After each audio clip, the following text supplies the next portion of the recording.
I am actually taking action, not just consuming information.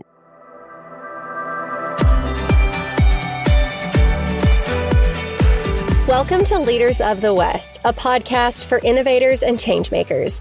I'm your host, Jessie Jarvis, the founder of the West, and I'm sitting down with agriculturalists, entrepreneurs, executives, and everyone in between with the goal of digging into the strategies, mindsets, and lessons that have been crucial to the success of ag and Western. Whether you're carrying on the next generation of your family's operation, starting something from scratch, or determined to climb up the leadership ladder, we're going to inspire you to continue to dream big, growing not just you, but the future of agriculture and Western as a whole. Let's go.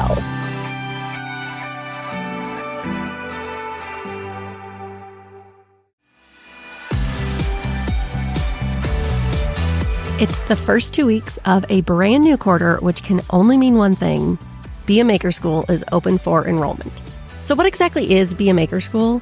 It's an online course platform specifically for Western trades. You can learn from home and at your own pace and join a community of makers and entrepreneurs who can support you as you build skills and confidence in your newfound hobby or career. Be a Maker School offers courses in equine photography, cinch making, rawhide and leather braiding, silversmithing and engraving, leatherwork and tooling, and then there's also a business course called The Business of Making, where I am one of the instructors. That course specifically details all of the business aspects behind being a maker. Different sales channels, shipping, marketing, website, branding, email correspondence, goal setting, and a number of other topics. As I mentioned earlier, Be a Maker School is only open for enrollment for the first 2 weeks of every quarter. So if you're interested now, it's definitely worth checking out. Otherwise, you have to wait another 3 months. You can grab all of the info at beamaker.school. Again, that website is beamaker.school. I can't wait to hear how you have inspired and fostered the maker that is inside of you.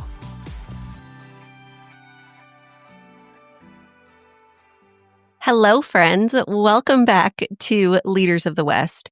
Today, we are digging into something that I think that all of us have faced at one point or another, whether we want to admit it or not, and that is analysis paralysis. If you are somebody who has suffered from that at one point or another, you know exactly what I'm talking about. And if you're somebody who's thinking, Jessie, I've never heard of analysis paralysis in my life, what is that? That is the feeling where you want to make the right decision. So you research and you plan and you overthink it into the ground. And you do so from a place of you're trying to be smart and you're trying to be careful and very thoughtful. But before you know it, months have passed and you've really made zero progress because you've never taken action on the thing. You're still in research mode. And because you're still in research mode, chances are you are now plagued with conflicting opinions and more confusion than ever. So this episode is going to dive into what happens when you let go of perfection, which for me, somebody as a natural-born perfectionist, is not easy. So I am definitely speaking from my own personal experience here, but you have to start moving forward. It really is about trusting yourself enough to make the right next move, or knowing that even if this isn't the right decision, I am smart enough to figure it out from there. And know that all of the decisions that we make do not have to be our forever decisions. Because at the end of the day, you really cannot pivot if you never move forward. So one of the things that I think really plagues us in this is, let's just say it, right? There is too much information out there. Every time that we have a problem, we think that we found an answer, somebody else is shouting the exact opposite of what it is that we feel is the answer that we found. You know, for those of you who are female listeners, you guys know that red light therapy is all the rage right now. And I know that we have all read information out there about how red light therapy is going to change your life, especially if you have dark spots. So that's why you need to wear this mask at night 3 to 5 times a week. And then the next thing that you read about red light therapy says that it's a scam and that it causes stubborn dark spots. So here you are, you may be using your little red light mask 3 to 5 nights a week as suggested to try to get rid of your dark spots. And then there's research or information out there that shows that that's what's causing those things. You know, one person says that you need to scale back and simplify, and somebody else online tells you that you need a new app or a new planner or a new CRM. And, you know, you find yourself watching videos on the best times of day to make decisions. And you have 7 browser tabs open, 1 for a productivity podcast and 2 for half-finished shopping carts. Oh, I am so guilty of that. A YouTube video on something you're trying to figure out. And, you know, all of these different things unfortunately have caused us to become overloaded. And if you're somebody who is very thoughtful, like most of us are, and if you care about doing things right, you end up trapped in this loop of, gosh, how do I find the right answer? Because I don't want to waste my time if what I'm doing is not the right thing, or I don't want to waste my money if what I'm spending it on is not the right answer. But unfortunately, one of the things that I have learned is information isn't necessarily clarity. Action is what gives us clarity. So let me give you a real life example of this. Over the past year, I have been working through some health issues, nothing life-threatening, just some things that I didn't really want to take a pill and fix the symptom. I wanted to figure out why it's happening and really fix the solution. And I have done some functional testing, some gut things, some detox support. I knew that's what I needed, but I was hesitant to do it. I didn't know which clinic was best. I didn't know what doctor. There are a variety of different ways that you can go about this. And how do I know which one is right? Because it's kind of my first foray into that world. So I didn't necessarily know which testing made sense. I didn't want to waste my time or my money or my effort on the wrong thing, because I don't know if you guys know this, but any kind of health things, especially when insurance doesn't cover them, is not cheap. So I stayed stuck. And I probably thought about this, I'm going to say for 6-ish months before I actually did something about it, because again, I didn't really know what to do or where to go or who to turn to. So eventually I just made an appointment.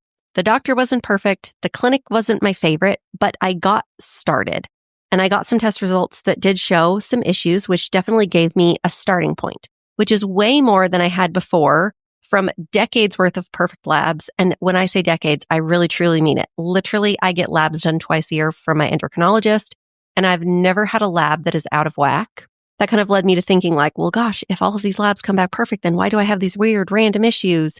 So all of that to say, not long after I had gone to this new doctor, which she was just okay. The clinic was just okay. I found that the doctor that I was seeing was leaving the practice. So I didn't really love the clinic enough to switch over to their other provider. So I went to one of the practices that I had considered before choosing doctor number one. And I got on her schedule, which is literally about 45 days out. So I had to wait. And that was back in January. So now almost, what is this? A year later from when I saw the first doctor, which would have been October of 2024 till now, I'm just now starting to feel better because I've been doing a lot of these different things that are, again, going to fix these various issues that I have. And I've learned a lot and I've made progress. And at the same time, I'm still not fully healthy or fixed. I'm still working on it. And I am somebody, just because I've dealt with health issues for the majority of my life, I know that it can really take time to identify the root cause of those and then treat them. And obviously it does take, 6 to 9 months before you're going to really fix your issue or even feel like maybe I am on the right path to fixing my issue. But just because I didn't love going to that first doctor doesn't mean that I regret going. That visit gave me real answers. I took the good, I left the bad, and I kept moving. And that's the thing about decisions. You can cherry pick what's useful and you can move forward.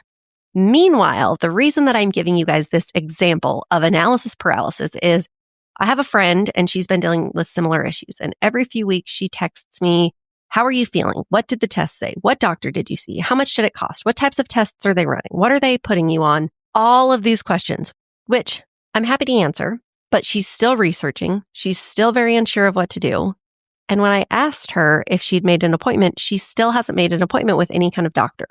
She is at least a year into this journey and she hasn't taken a single step forward because she's just researching still. And you guys, I get it. I am speaking from a place of I was the woman who was in her shoes researching, unsure of which doctor was right, unsure of which path I should go down. It can be hard to make decisions, especially when they impact your health in this specific example, especially when it feels like you don't necessarily know what you're doing because it's not your realm of expertise. But I also know reading articles has never made anybody feel better. I feel better because I move forward and I've actually started putting in the work and I have moved past the research phase. Now, yes, of course, I'm always still researching things, but I think you guys understand what I mean by saying like, I am actually taking action, not just consuming information.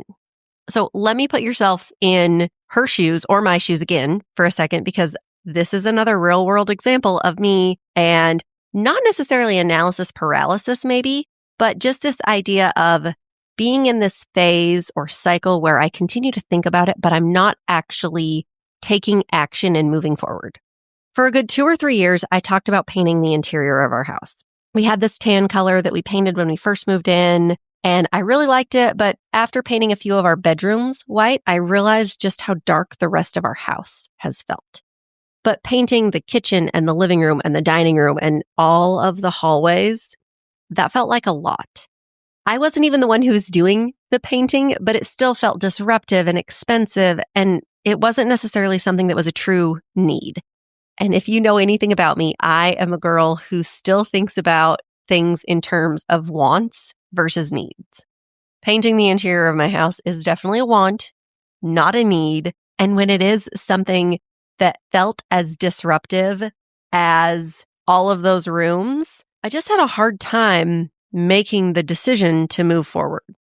So one day, as I was still in this thought process of, gosh, I'd really like to paint our house, one of the questions that I thought about was, Jessie, what exactly is holding you back here?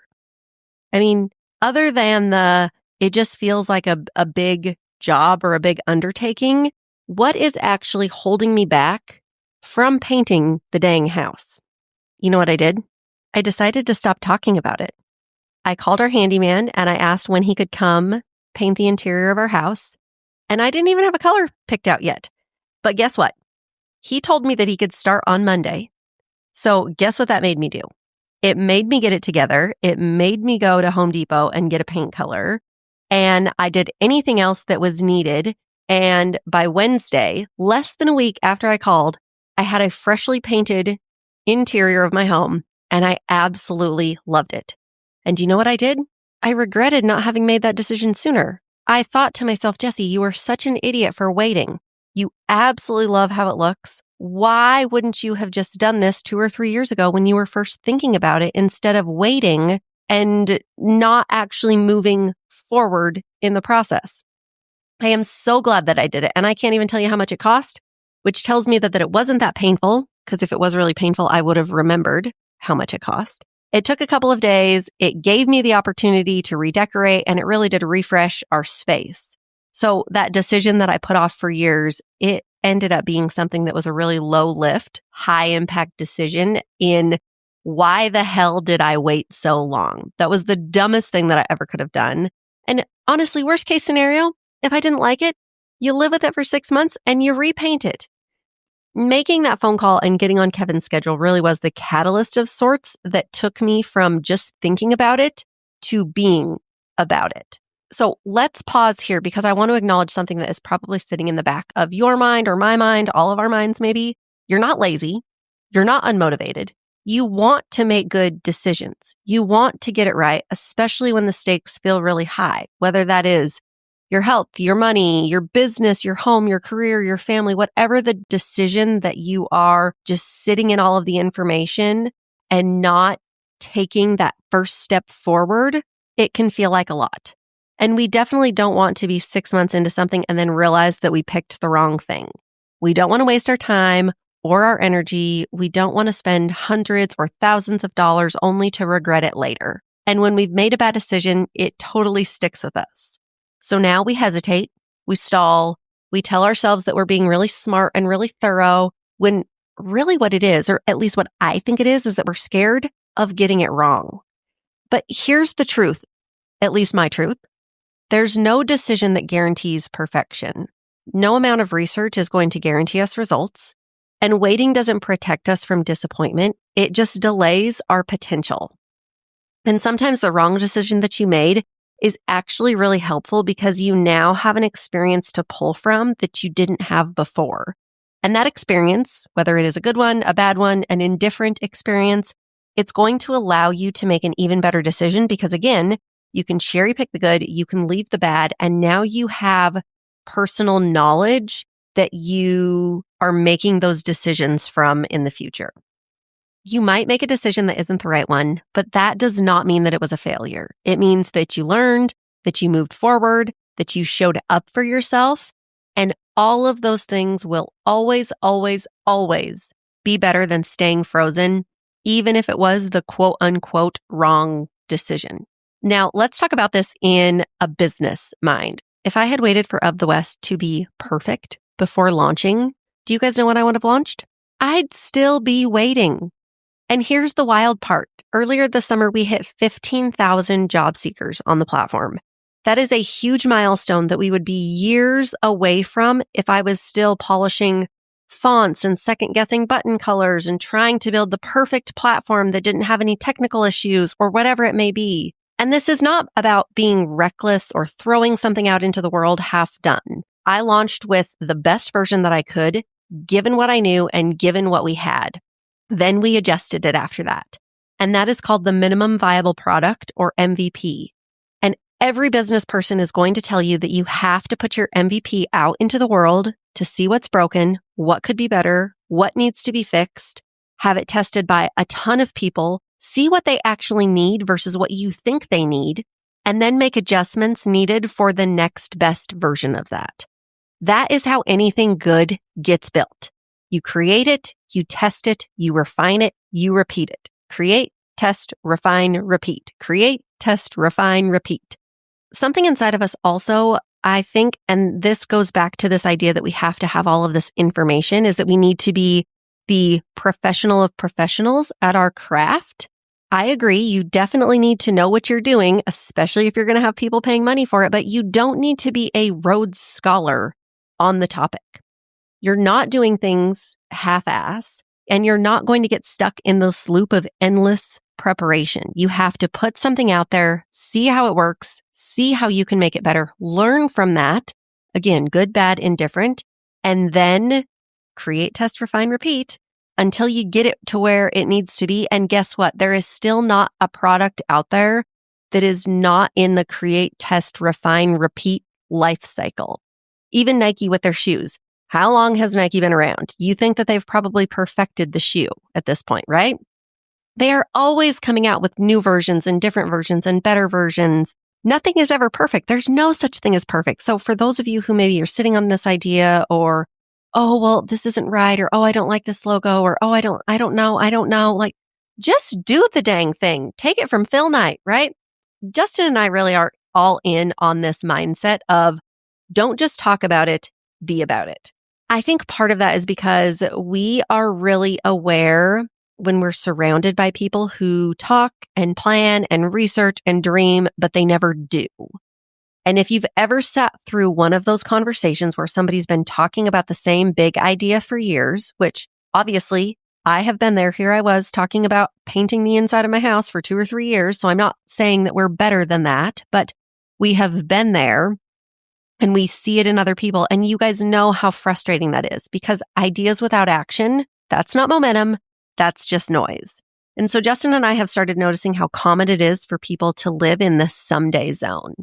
You know, someday I'll leave that job, or someday we'll move, or someday I'll sell my cows that way, or someday I'll finally launch whatever it is that they want to launch. But here's the truth. Someday is a mirage. It's always out there, just far enough to be safe, and just close enough to feel satisfied or justified. But the mindset of being about it, it really has shaped everything in our lives, whether it comes to our family, building businesses, chasing a big goal. It always comes back to the question of, are we moving forward or are we just circling? Are we treading water? And if we want to get to the goals that we have, we cannot be circling. We have to be moving forward and making progress. Being about it doesn't mean being reckless. It doesn't mean that you don't care. It doesn't mean that you're half-assing things. It just means that you're willing to take action before you feel 100% ready to take action. And it means doing it with the best information that you have right now. And it means trusting that even if it's not the perfect move, it's still progress. And if you are smart enough to have gotten yourself where you are, even if the decision you just made is not the right decision, I can guarantee you that you are smart enough to get yourself out of that decision if it is the bad decision that you are so worried about it being. You really have to get comfortable in being in your decisions, living them, learning from them, adjusting them, because perfection will not get you where you want to go. Motion and momentum is going to get you where you want to go every single time. So I do have a few different takeaways. If you are nodding along right now and thinking, yes, This is me. Here are 9 things to help you hopefully move forward. Number 1, set a deadline. If it doesn't have a date, it's just a daydream. Set a real, true deadline. Something that is going to force you to stop researching and start deciding. And don't keep pushing it back. Don't make it, Friday's my deadline, and Friday comes around and, okay, next Friday is my deadline. No. If you need to make a choice by Friday, hold yourself to it. Even if you don't feel 100% ready, deadlines create urgency, and urgency creates action. And what we want to be doing is acting, not just thinking about things. Number 2, pick your good enough bar. You don't need perfect. What you need is something that is publishable. If it works, it works. If it gets the job done, it is enough. A logo for a brand new business that is 85% of the way there, it's fine. A website that functions, even if it is not super fancy, that is enough. You can refine all of those things once they are live, once they are real, once people have tested them. Perfection is a moving target, and you really need to start with good enough. Number 3 is taking one small step. Buy the domain, create the Canva account, open the blank doc, call the handyman to get on a schedule, call the doctor's office, pick the smallest action that feels doable and do it. Stop thinking about it and take the one small step that is going to get you there, because goal is movement, not mastery, and small steps really do compound on top of one another. Number 4, talk to somebody in motion. This is not somebody who is still overthinking it. This is somebody who has been doing it for a while, and ask them, how did you know when you were ready? And I guarantee you guys, 99% of the people that you ask are probably going to tell you, I wasn't ready. There is no divine sign that tells you when to start, okay? You just have to do it. And if you are somebody who is waiting for a sign, grab a Sharpie, grab a piece of cardboard, and make your own damn sign. Number 5, treat outcomes as data, not identity. If it flops, it's not proof that you are a failure. It's data. You tried something, it didn't land, and now you're smarter and better prepared for next time. This is how growth works. The goal is learning. It is not nailing it the first time. And I don't necessarily know anybody who has launched right out of the gate and absolutely struck gold. It takes a lot of time for everybody, whether you see it or not, to have gotten where they are. And we've all failed on a number of occasions. But again, that doesn't mean that we're failures. We just have more information and data so that we can move forward and make better decisions next time. Number 6, make peace with imperfect information. At some point, you know enough to begin. You know enough to get started. There's always going to be more to learn. There's always a new article. There's always going to be a new podcast that you haven't listened to yet. If you have 70% clarity, that is plenty. That's more than enough. The rest is going to come from experience. Number 7, treat it like a 30-day commitment. Not every decision needs to last forever, but you do have to give it a fair shot. Once you've made your choice, now you have to sit in it, and you have to commit to showing up for 30 days. Don't panic if it doesn't feel good. That is normal. That is where growth happens, but it does not happen from dipping your toe in and running the other way. You have to stay there long enough to see what's actually working or what is not. So if you're going to move forward on something, you've got to give yourself a fair chance. Treat it like a 30-day commitment. Number 8, schedule your check-in before you begin. So before you even take that first step, mark a date on your calendar. And this is, again, maybe a little bit more business oriented, but call this review day. That's when you're going to reflect on what worked, what didn't, what comes next. That date is kind of like one of those deadlines. It's going to help you stay grounded, and it's going to prevent the spiral that comes when you're second guessing yourself, because you know when you're going to have a moment to really reassess, and that allows you to stay focused in the meantime. Number 9, use motion to build momentum. Forward energy multiplies. The first move is absolutely the hardest. It is for all of us. But once you start something, once you get out of that analysis paralysis, everything gets easier. It's just like a flywheel. Push it once and it spins. Push it again, it spins faster. Your job is to start the spin. We want momentum. We've got to be moving forward. We can't just sit in ourselves. So use your motion to build momentum. Okay, last one. I think I told you guys I have 9. I actually lied. I have 10. Remember, confidence is built, not born. Guys, confidence does not come before the decision. It comes after you show up, even when you're unsure. You build it by doing it. You strengthen confidence by trying. If you are waiting to feel 100% confident before you act, you're going to be waiting for forever. It's kind of like perfection, waiting for the perfect time. It does not exist, okay? The people that you look up to, whether it is in life, in business, in, family, in whatever it may be, they started when they were scared. So here's your reminder, you guys. If you are stuck in your head, if you have been researching something for weeks, or let's be honest, maybe more like months, if you've been saying, I'll do it when I have more time, or I just need to learn one more thing before I do it, this is your sign. It is time to stop circling, and it is time to start moving. It is time to quit playing out every possible scenario or situation in your head and actually step into one of those situations that you're playing in your head. You do not need a master plan. You don't need some 10-step strategy. You just need to take one action that is going to move you forward, even if it is the smallest action, even if it is picking up the phone and getting on somebody's schedule, making a call, doing something. Take the smallest possible action. You're going to be a lot further ahead than you were 10 minutes ago before you had taken said action. And that one little action, it might change everything for you. Or it might just show you what doesn't work.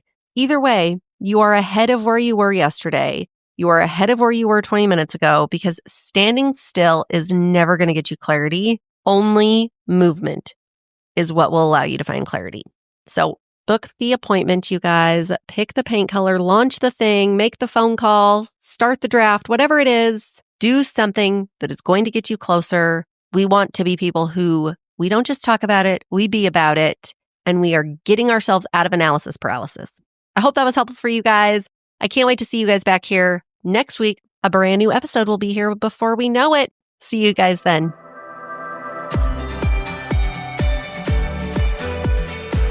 If you loved this episode, do us a favor and share it with someone else who might find just as much value in it as you did. We're on a mission to continue to grow and strengthen the future of agriculture and Western industries, and you spreading the word helps us make more of a positive impact. It also makes a big difference when you take a minute to go rate and review the show. We can't thank you enough for listening, for sharing, and for loving Ag and Western as much as we do. We'll see you back here for our next episode.